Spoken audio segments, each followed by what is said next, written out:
Hi, I'm TC Muzinga, and welcome to The Meat Locker, where we examine many different ways to prepare your favorite kinds of meats. And today's guest is Susie Fortman, a student in MATC's Hospitality Administration and Management. But before we meet our guest and start cooking, MPBS has teamed up with Stevan Stoyanovich as he takes a close look at MATC's Culinary Arts program firsthand.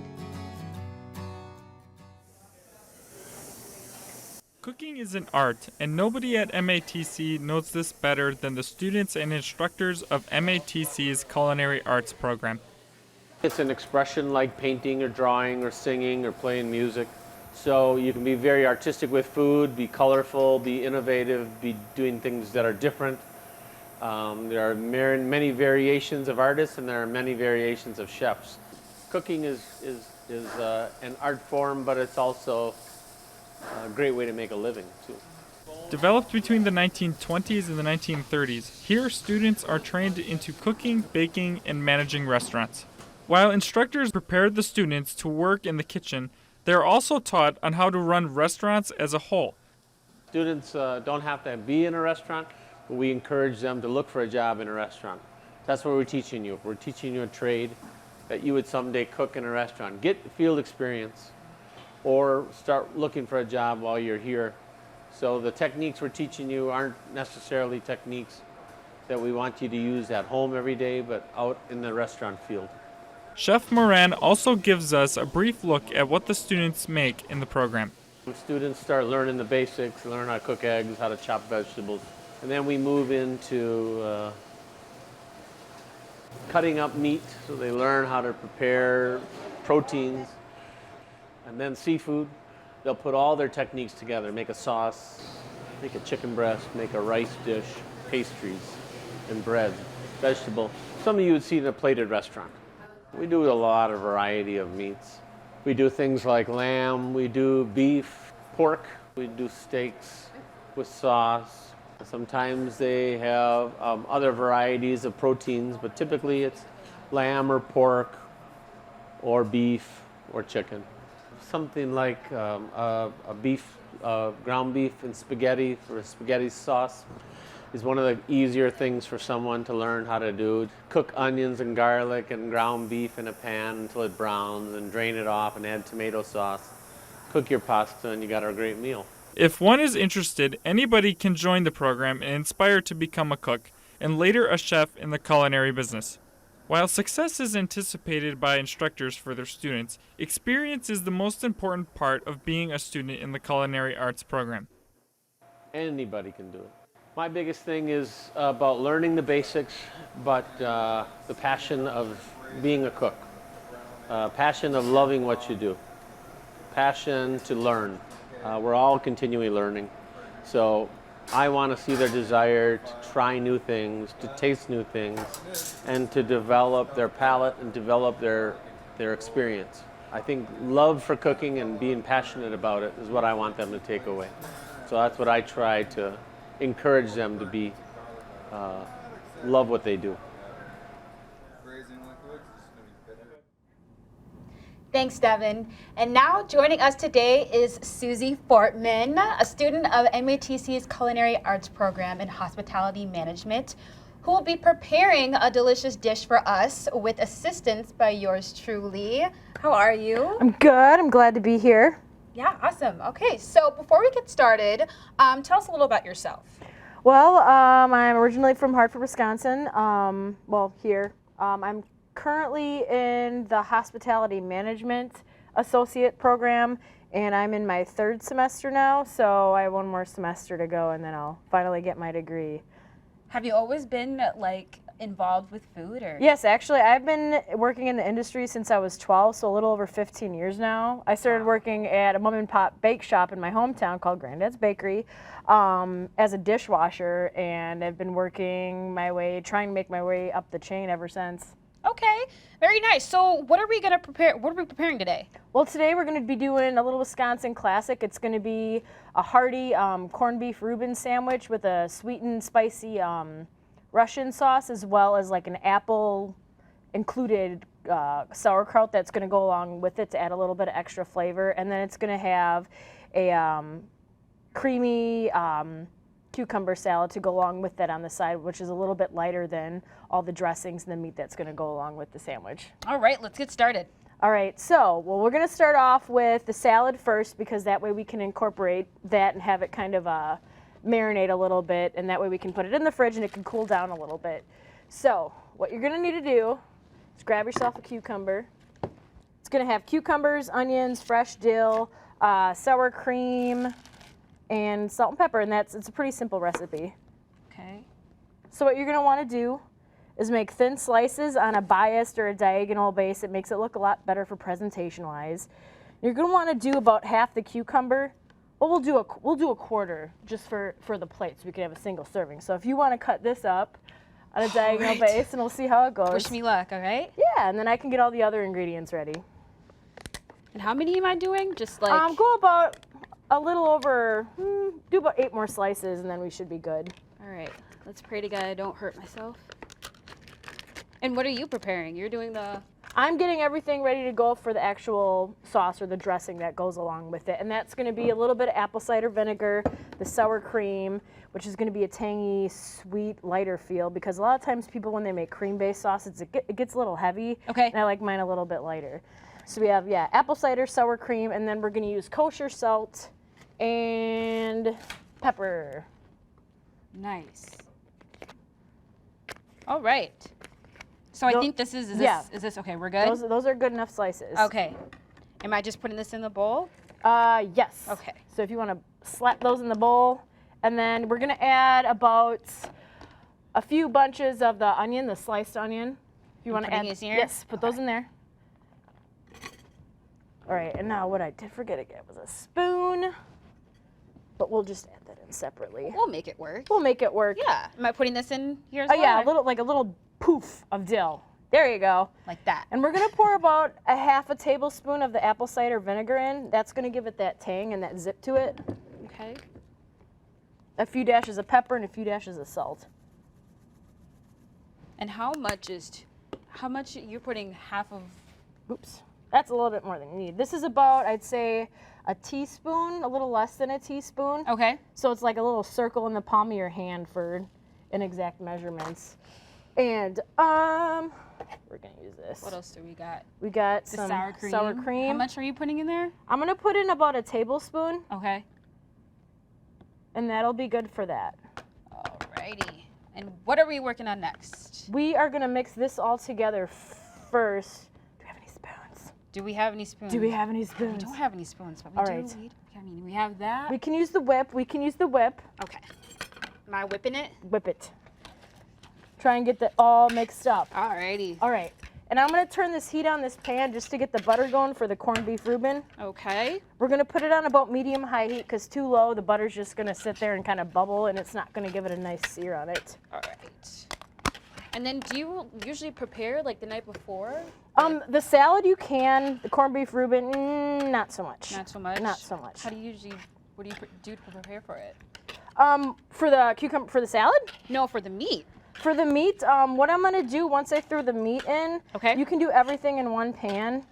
I like to get a few tablespoons going. The more butter, the better. It gives it a better crust on it. It's kind of like making grilled cheese texture-wise. But yeah, you can. A bigger pan's always better to use because it's less dishes to clean up. Okay. So I'm gonna get. If you want to throw these 2 pieces of, let's wait till the butter actually melts down a little bit. We'll turn up the heat on it. Alrighty. And then this is all done, so are we just waiting on? If you want, you can pop it in the fridge. Just let it sit a little bit, and that way it stays cold. Perfect.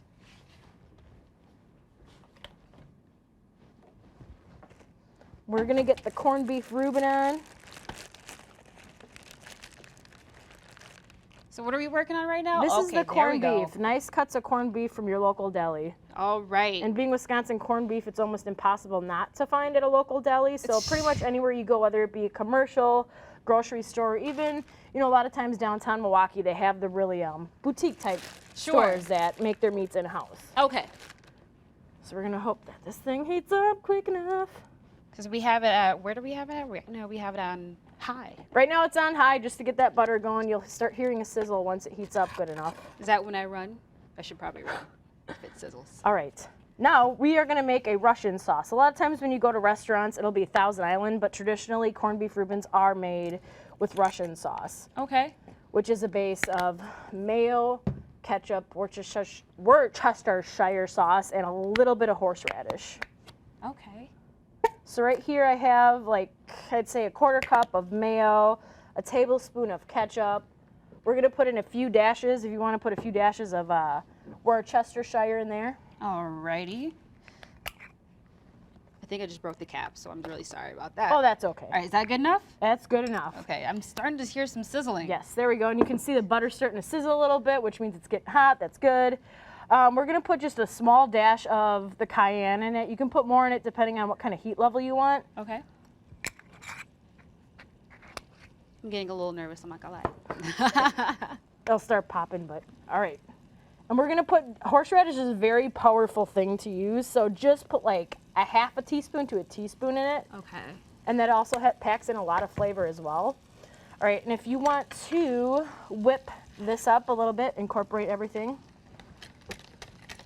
Okay, so after I whip this, what am I doing with it after? Just It's gonna go on the bread once everything's done. I just wanted to get it ready to go. already? All right. All done for you? Yes.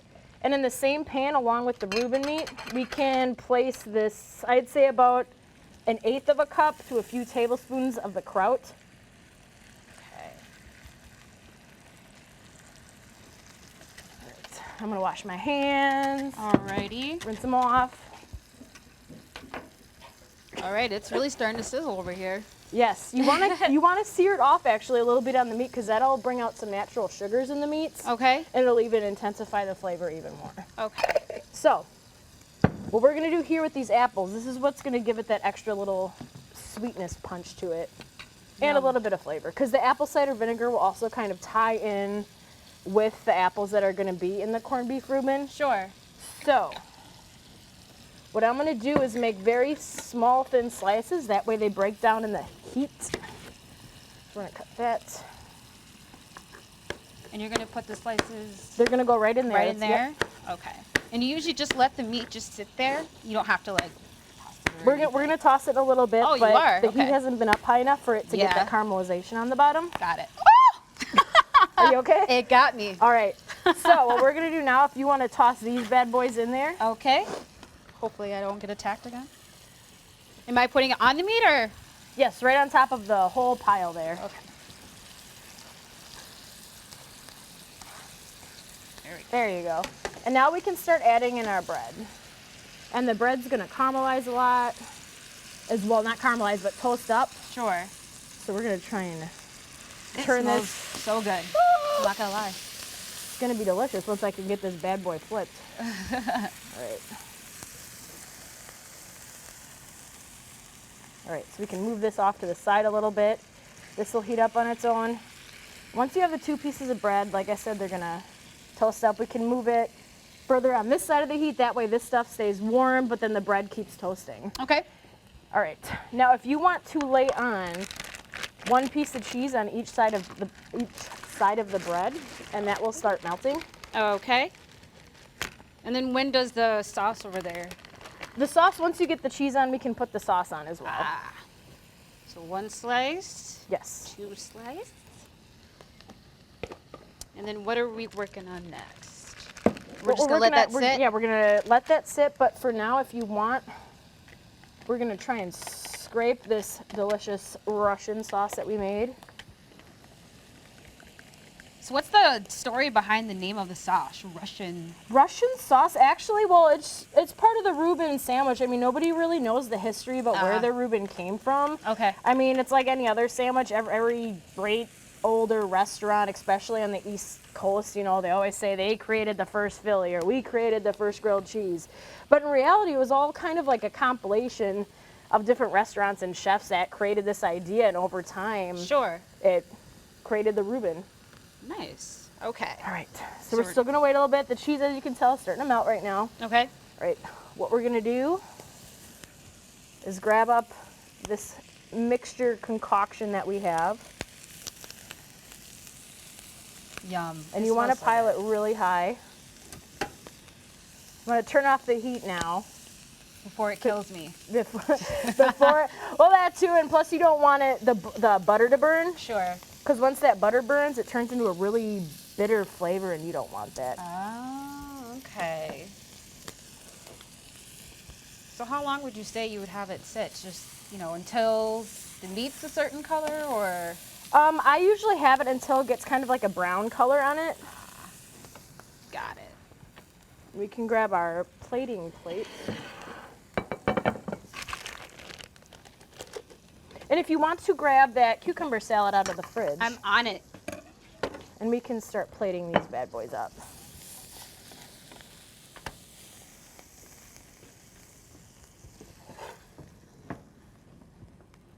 Okay, so I got the salad.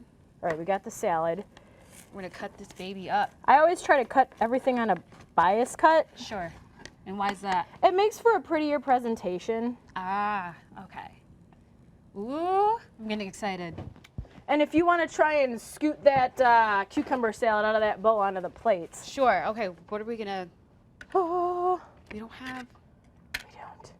All right. You know what? We will just use this knife, right? Yeah, this that's size. That's perfect. And I'm just gonna put it right here. Yeah, right on the side.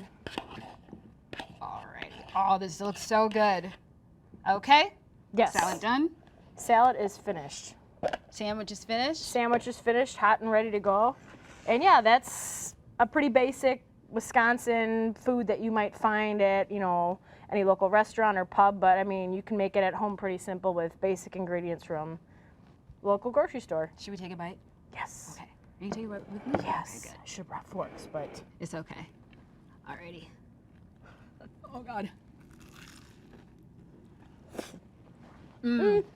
All right. That's delicious. That is delicious. We'll be right back.